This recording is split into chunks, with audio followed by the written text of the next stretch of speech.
Insuficiencia tricuspidia en el adulto o adulta mayor. He titulado la presentación No te olvidaré y espero que no olvide la insuficiencia tricuspidia.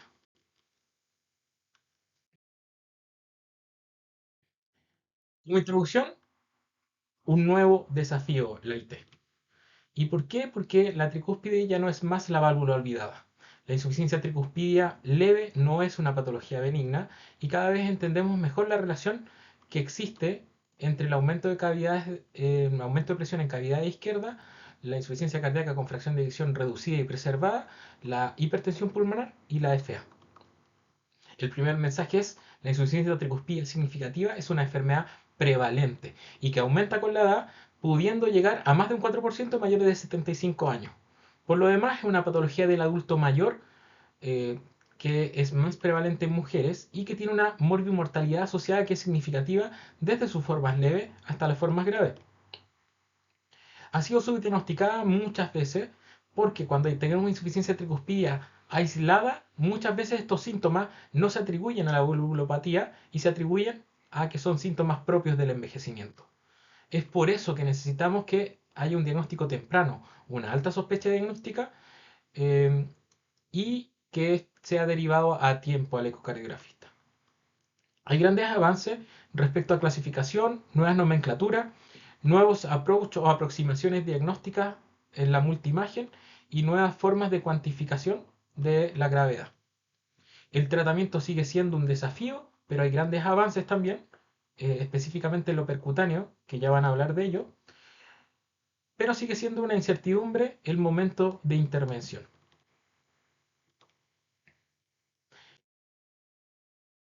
La anatomía de la válvula tricúspide es una anatomía que es compleja. Es la válvula más grande y más apical con un área valvular entre 7 y 9 centímetros y con varios componentes. Un anillo fibroso, dado que es tricúspide, diríamos tres valvas, pero dadas las clasificaciones actuales o la nomenclatura actual, hay tetracúspide, pentacúspide. La valva más grande habitualmente es la anterior, seguida de la posterior y una más pequeña septal. De acuerdo a cuántas valvas tengan, son las comisuras que se generan por esas valvas. Tenemos dos músculos papilares, uno anterior y uno posterior, con sus respectivas cuerdas tendíneas, y cuerdas tendinas que vienen desde la valva directamente al ventrículo derecho. Por tanto, tiene relación estrecha el anillo, el aparato valvular, subvalvular, relación estrecha con la aurícula derecha, el ventrículo derecho y con la vasculatura pulmonar respecto a la ausencia o presencia de hipertensión pulmonar.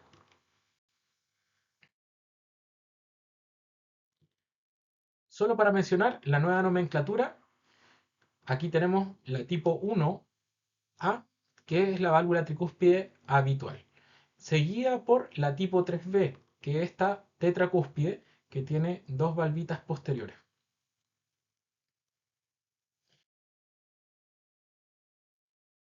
El anillo es un anillo que es un anillo dinámico. Y es dinámico porque es más grande en la diástole temprana y durante la sístole auricular. Esto permite que pasen grandes volúmenes a bajas presiones. Tiene diferencias respecto a los sexos. El anillo tiene menos fibras miocárdicas y menos fibra elástica en las mujeres, por tanto es más susceptible a dilatarse en mujeres. La dilatación se produce por crecimiento de la aurícula derecha o crecimiento del ventrículo derecho o dilatación de esto, y habitualmente este anillo se dilata en esta zona frente a la valva anterior y posterior, como lo muestra la imagen. Se habla de que hay una dilatación que es significativa cuando tenemos más de 21 milímetros por metro cuadrado en diástole en un eco 2D, eh, y hay ciertos valores que nos hacen pensar en severidad y en indicaciones quirúrgicas, que son valores antiguos.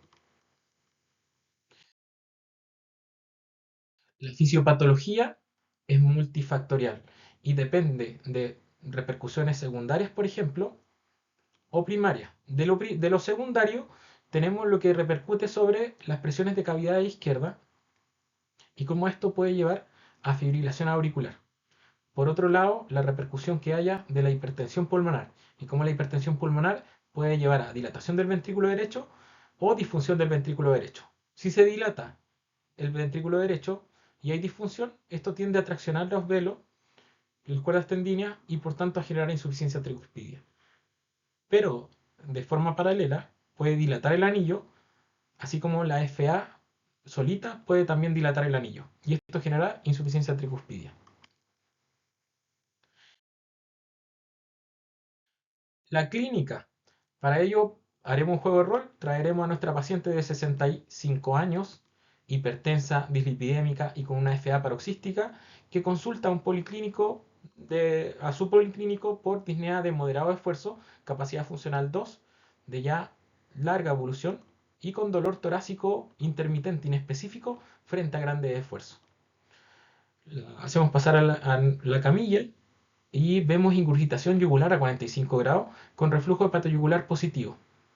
Sacamos nuestro fonendo de nuestro bolsillo y con mucha concentración nos ponemos a auscultar y identificamos un soplo holosistólico grado 4S en el foco tricuspidio. Y además este soplo irradia bajo la apófisis sifoide y a la inspiración profunda el soplo en el foco tricuspidio aumenta.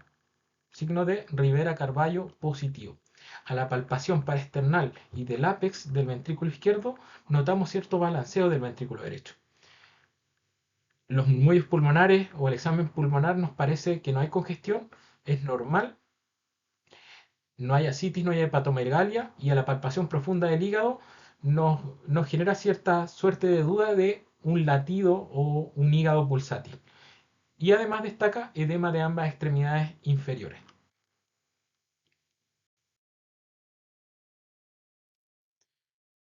Estamos muy contentos, derivaremos a esta paciente a un ecocardiograma para evaluar la presencia de insuficiencia tricuspidia. El ecocardiografista nos llama y nos muestra esta imagen, donde vemos que tiene buena contracción del ventrículo izquierdo, ventrículo derecho, pareciera quizás un poquito más dilatado, y esta insuficiencia tricuspidia que vemos allí, que podríamos catalogar de leve. Sometemos a la paciente a ejercicio, hacemos como un eco de ejercicio, y posterior el ecocardiografista nos muestra ahora, después del ejercicio, con una frecuencia de 152 por minuto, esta imagen. Vemos que el ventrículo izquierdo se contrae muy bien, el derecho ahora se ve más dilatado y la insuficiencia tricuspidia ya no parece leve, parece más bien moderada. Esta insuficiencia tricuspidia moderada en ejercicio, o quizás puede que sea severa, no la hemos graduado bien, podría generar los síntomas de la paciente. Y podría ser, quizá, como en esta imagen, podría ser grave. Si consideramos que es grave o severa y tiene síntomas la paciente, podríamos considerar con la nueva evidencia evaluaciones o reparaciones transcatéter o reemplazo de la válvula. Lo que nos recomiendan la evidencia actual es que cuando pensamos en reemplazo o reparación percutánea, las insuficiencias tricuspidia graves debiéramos dividirla en una nueva clasificación que tiene tres estadios: el grave, el masivo y la insuficiencia tricuspidia torrencial. Se midieron los gradientes y los gradientes salieron elevados en ambos casos, pero en ejercicio se elevaron hasta gradientes de 60 milímetros de mercurio, lo que sumado a la estimación de la presión de la aurícula derecha nos hace estimar la presión sistólica de arteria pulmonar. Por tanto, presencia de hipertensión pulmonar. Si queremos confirmarlo y pensar en una reparación o reemplazo transcatéter, iremos a confirmar esa hipertensión pulmonar con un cateterismo derecho.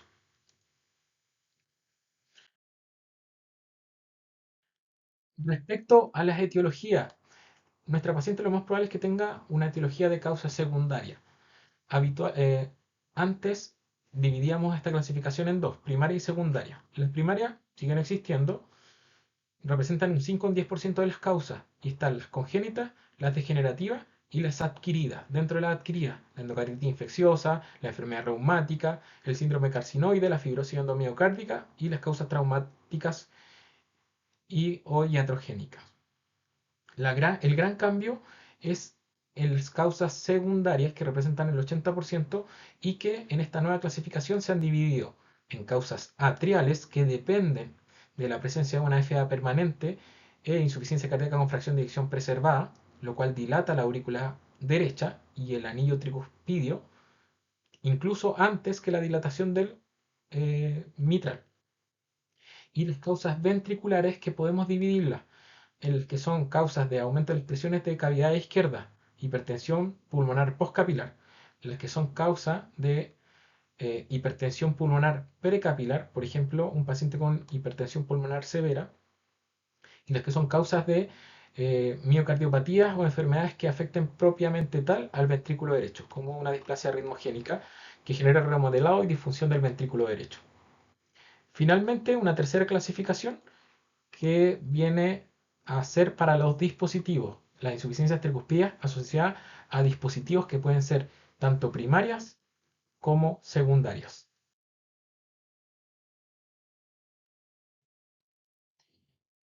Hablemos un poquito más sobre las causas secundarias, ya sean atriales o ventriculares. La atrial, que como muestra esta imagen, dilata más la aurícula derecha, el anillo tricuspidio, sin traccionar tanto los velos, em, genera, se genera sin tanto aumento de presión sistólica arterial pulmonar y habitualmente en fracción de eyección del ventrículo izquierdo conservada. A diferencia, la insuficiencia tricuspidea secundaria ventricular es más frecuente en hombres con FEBI reducida y con gran aumento de la aurícula izquierda o hipertensión pulmonar.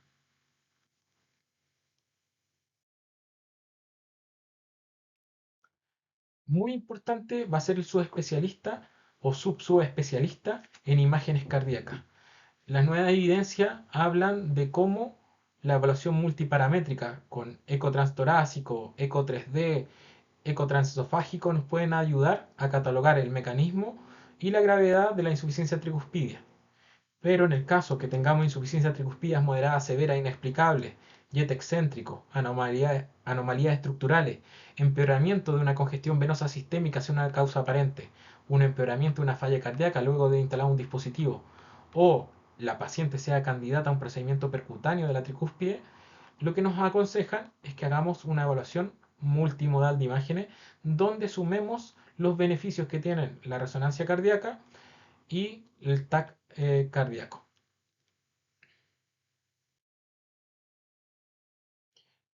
Consideraciones importantes en el adulto mayor. Ya dijimos que la insuficiencia tricuspidea secundaria es muy prevalente en el adulto mayor, pero estos pacientes además tienen múltiples comorbilidades, hipertensión, diabetes, enfermedad renal crónica, etc. Muchas veces polifarmacia. Esto no ayuda tampoco mucho en nuestra terapia médica y el uso de diuréticos, que es nuestra principal herramienta terapéutica, puede llevar a desequilibrio hidroelectrolíticos, hipotensión ortostática. Estos pacientes muchas veces sufren además de incompetencia cronotrópica, por tanto está limitado un poco el tratamiento de la insuficiencia cardíaca con fracción de eyección reducida.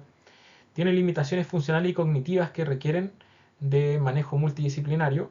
Por tanto, el mensaje principal es eso, es el manejo multidisciplinario, donde asociemos al médico general, al médico internista, al médico cardiólogo, al geriatra, al químico farmacéutico, a los profesionales del área de la salud, a los técnicos del área de la salud y a todo personal que esté asociado al cuidado del paciente. El tratamiento, importante, el tratamiento médico, ya dijimos, está muy asociado al tratamiento diurético escalonado, pero además al tratamiento médico que tenga que ver con la causa secundaria, por ejemplo, a la hipertensión pulmonar, a la insuficiencia cardíaca con fracción de eyección reducida y a los tratamientos de la insuficiencia cardíaca con fracción de eyección preservada. En el contexto de la insuficiencia tricuspidea secundaria atrial, al manejo dirigido y a la búsqueda del ritmo sinusal, ya sea por cardioversión o ablación, al control de ritmo, que es muy importante. Respecto a lo quirúrgico, más allá de la anuloplastía quirúrgica, que es de clase 1, en pacientes que van a ser sometidos a una cirugía de otra válvula del lado izquierdo, en casos de insuficiencia tricuspidea primaria o secundarias que son graves, la insuficiencia tricuspidea primaria grave o secundaria grave sintomática con fracaso de tratamiento médico y sin hipertensión pulmonar severa ni insuficiencia cardíaca derecha o izquierda severa también es una indicación. Sin embargo, si hay disfunción grave del ventrículo izquierdo, del ventrículo derecho o hipertensión pulmonar severa, la verdad es que podemos solo ofrecer el tratamiento médico.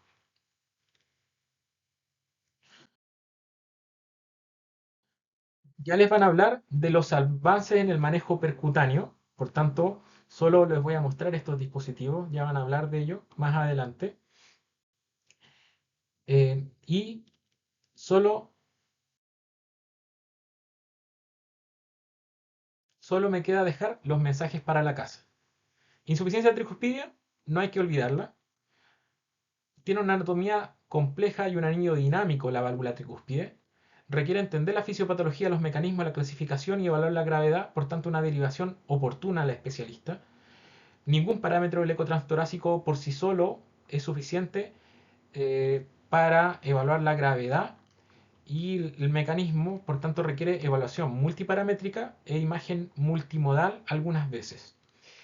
Son de ayuda el eco transesofágico, el eco 3D, la ayuda de la resonancia, el TAC, en todo lo que tengamos incertidumbre sobre insuficiencias tricuspías significativas.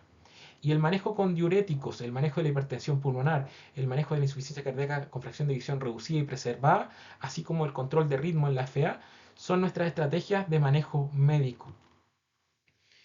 Optimicemos la derivación, la oportunidad de intervención y mejoremos la calidad de vida de nuestros pacientes de la tercera edad, derivando de forma oportuna.